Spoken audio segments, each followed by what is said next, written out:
اس صورت میں اب تک کی گفتگو کا رخ مشرکین مکہ کی طرف تھا، لیکن زیر مطالعہ آیات میں اس رد و قدا کا ذکر ہونے جا رہا ہے جو مکہ کے لوگ یہودیوں کے سکھانے پڑھانے پر حضور صلی اللہ علیہ وآلہ وسلم سے کر رہے تھے۔ جیسا کہ پہلے بیان ہو چکا ہے کہ یہ دونوں صورتیں سورۃ الانعام اور سورۃ الاعراف مکی دور کی آخری زمانے میں نازل ہوئیں۔ اس وقت تک حضور صلی اللہ علیہ وآلہ وسلم کی رسالت، نبوت اور دعوت کا چرچا مدینہ منورہ میں بھی پہنچ چکا تھا، اور اہل کتاب یہود نے خطرے کو بانپ کر وہیں بیٹھے بیٹھے آپ صلی اللہ علیہ وسلم کے خلاف سازشیں شروع کر دی تھیں۔ ان لوگوں نے تو ضد اور ہٹ درمی میں یہاں تک کہہ دیا تھا کہ ان مسلمانوں سے مشرکین بہتر ہیں جو بتوں کو پوجتے ہیں، اور یہ کہ اللہ کبھی کسی انسان پر اپنا کلام نازل نہیں کرتا۔ وَمَا قَدَرُ اللَّهَ حَقَّ قَدْرِهِ إِذْ قَالُوا مَا أَنزَلَ اللَّهُ عَلَى بَشَرٍ مِّن شَيْءٍ، اور انہوں نے ہرگز اللہ کی قدر نہ پہچانی جیسا کہ اس کا حق تھا جب انہوں نے کہا کہ نہیں اتاری ہے اللہ نے کسی بھی انسان پر کوئی بھی چیز۔ وحی الہی کے بارے میں یہ صاف انکار ان لوگوں کا تھا جو خود کو الہامی کتاب کے وارث سمجھتے تھے۔ اہل مکہ چونکہ آسمانی کتابوں سے واقف ہی نہیں تھے، اس لیے انہوں نے حضور صلی اللہ علیہ وسلم کی نبوت اور وحی کا ذکر یہود سے کیا اور ان سے رائے پوچھی۔ اس پر یہودیوں کا جواب یہ تھا کہ یہ سب خیال اور وہم ہے، اللہ تعالیٰ نے کسی انسان پر کبھی کوئی چیز نازل نہیں کی۔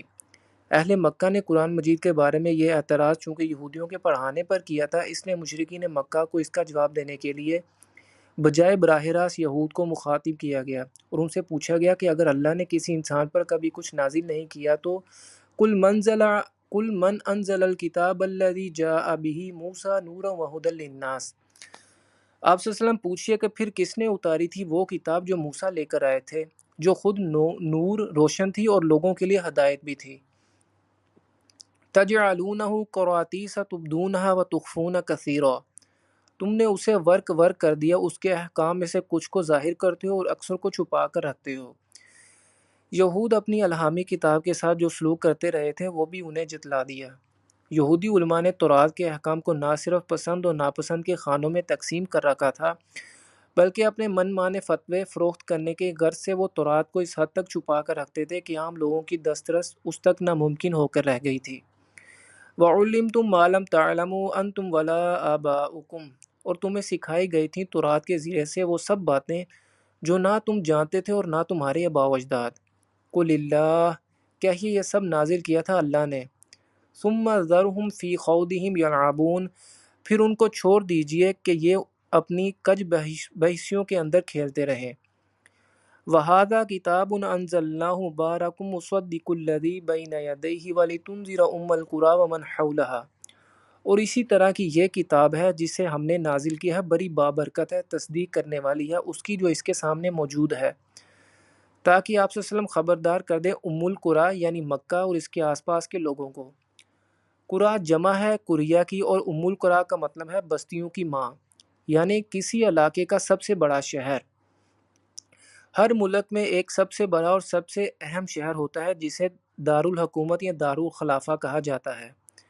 وہ بڑا شہر پورے ملک کے لیے مرکزی حیثیت رکھتا ہے۔ اگرچہ عرب میں نزول قرآن کے وقت کوئی مرکزی حکومت نہیں تھی جس کا کوئی دارالحکومت ہوتا، لیکن مختلف وجوہات کی بنا پر مکہ مکرمہ کو پورے عرب میں ایک مرکزی شہر کی حیثیت ضرور حاصل تھی۔ ظاہر ہے خانہ کعبہ کی وجہ سے یہ شہر مذہبی مرکز تھا۔ عرب کے تمام قبائل ہر سال یہاں حج کے لیے آتے تھے۔ کعبہ ہی کی وجہ سے قریش مکہ کو خطے کی تجارتی سرگرمیوں میں ایک خاص اجارہ داری حاصل تھی۔ اسی وجہ سے اہل مکہ کے ہاں پیسے کی ریل پیل تھی اور عام لوگ خوشحال تھے۔ والذین یؤمنون بالآخرۃ یؤمنون بہ، اور وہ لوگ جو آخرت پر ایمان رکھتے ہیں اس قرآن پر بھی ایمان لے آئیں گے۔ یعنی قرآن کے مخاطب لوگوں میں سے کچھ تو مشرک ہیں اور کچھ وہ ہیں جو باس بعد الموت کے سرے سے ہی منکر ہیں، لیکن جن لوگوں کے دلوں میں مرنے کے بعد دوبارہ جی اٹھنے اور اللہ تعالیٰ کے سامنے جواب دہ ہونے کا ذرا سا بھی تصور موجود ہے، وہ ضرور اس پر ایمان لے آئیں گے۔ وَهُمْ عَلَىٰ صَلَاتِهِمْ يُحَافِظُونَ، اور وہی اپنی نمازوں کی حفاظت کرتے ہیں۔ وَمَنْ أَظْلَمُ مِمَّنِ افْتَرَىٰ عَلَى اللَّهِ كَذِبًا أَوْ قَالَ أُوحِيَ إِلَيَّ وَلَمْ يُوحَىٰ إِلَيْهِ شَيْءٌ، اور اس سے بڑھ کر ظالم کون ہوگا جس نے کوئی بات گھڑ کر اللہ سے منسوب کر دی، یا اس شخص سے بڑھ کر ظالم کون ہوگا جو یہ کہے کہ مجھ پر وحی کی گئی ہے جبکہ اس پر کچھ بھی وحی نہ کی گئی ہو۔ کوئی بات خود سے گر کر اللہ تعالیٰ کی طرف منسوب کر دینا، یہ جھوٹا وعدہ کر دینا کہ مجھ پر اللہ تعالیٰ کی طرف سے وحی کی گئی ہے، یہ دونوں شناعت کے اعتبار سے برابر کے گناہ ہیں۔ تو اے اہل مکہ، ذرا غور کرو کہ محمد صلی اللہ علیہ وآلہ وسلم جنہوں نے تمہارے درمیان ایک عمر بسر کی ہے، کیا آپ صلی اللہ علیہ وسلم کی سیرت اور آپ صلی اللہ علیہ وسلم کے کردار میں تمہیں کوئی ایسی پہلو نظر آتا ہے کہ آپ صلی اللہ علیہ وسلم اتنے بڑے بڑے گناہوں کے مرتکب بھی ہو سکتے ہیں؟ وَمَنْ قَالَ سَأُنزِلُ مِثْلَ مَا أَنزَلَ اللَّهُ، اور جو کہے کہ میں بھی اتار سکتا ہوں جیسا کلام اللہ نے اتارا ہے۔ اگرچہ اہل عرب اچھی طرح سمجھتے تھے کہ قرآن کی نظیر پیش کرنا کسی انسان کے بس کی بات نہیں ہے، پھر بھی زبان سے الفاظ کہہ دینے کی حد تک کسی نے ایسا کہہ دیا ہوگا۔ حقیقت ہے کہ یہ قرآن نے زبان دانی کا دعویٰ کرنے والے ماہرین شعراء اس معاشرے کے تمام لوگوں کو ایک بار نہیں بار بار یہ چیلنج کیا ہے کہ تم لوگ سر جوڑ کر بیٹھ جاؤ اور اس جیسا کلام بنا کر دکھاؤ۔ وَلَوْ تَرَىٰ إِذِ الظَّالِمُونَ فِي غَمَرَاتِ الْمَوْتِ وَالْمَلَائِكَةُ بَاسِطُو أَيْدِيهِمْ أَخْرِجُوا أَنفُسَكُمْ، اور کاش تم دیکھ سکتے جبکہ یہ ظالم موت کی سختیوں میں ہوں گے اور فرشتے اپنے ہاتھ آگے بڑھا رہے ہوں گے اور کہہ رہے ہوں گے کہ نکالو اپنی جانیں۔ الْيَوْمَ تُجْزَوْنَ عَذَابَ الْهُونِ بِمَا كُنْتُمْ تَقُولُونَ عَلَى اللَّهِ غَيْرَ الْحَقِّ وَكُنْتُمْ عَنْ آيَاتِهِ تَسْتَكْبِرُونَ، آج تمہیں ذلت کا عذاب دیا جائے گا بسبب اس کے جو تم کہتے رہے تھے اللہ کی طرف منسوب کر کے ناحق باتیں، اور جو تم اللہ کی آیات سے متکبرانہ اعراض کرتے رہے تھے۔ وَلَقَدْ جِئْتُمُونَا فُرَادَىٰ كَمَا خَلَقْنَاكُمْ أَوَّلَ مَرَّةٍ، پھر ان سے کہا جائے گا اب آ گئے ہو ہمارے پاس اکیلے اکیلے جیسا کہ ہم نے تمہیں پیدا کیا تھا پہلی مرتبہ۔ وَكُلُّهُمْ آتِيهِ يَوْمَ الْقِيَامَةِ فَرْدًا، کہ قیامت کے دن ہر شخص کا محاسبہ انفرادی حیثیت میں ہوگا، اور ظاہر ہے اس کے لیے ہر کوئی اللہ تعالیٰ کی عدالت میں اکیلا کھڑا ہوگا، نہ کسی کے رشتہ دار ساتھ ہوں گے، نہ ماں باپ، نہ اولاد، نہ بیوی کے ساتھ اس کا شوہر۔ آیت زیر نظر میں عالم ارواح کی اس تخلیق کی طرف اشارہ ہے۔ عالم ارواح کے اس اجتماع میں بنی نوع انسانی کے ہر فرد نے وہ عہد کیا تھا جسے عہد الست کہا جاتا ہے۔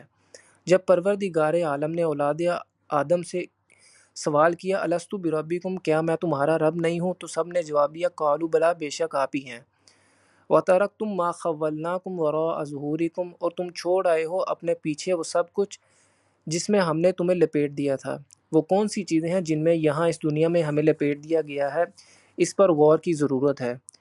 انسان کے حوالے سے اصل چیز تو اس کی روح ہے۔ اس کے لیے پہلا غلاف انسان کا جسم ہے، پھر اس غلاف کے اوپر کپڑوں کا غلاف ہے، کپڑوں کے اوپر پھر مکان کا غلاف ہے، اور پھر دیگر اشیاء ضرورت۔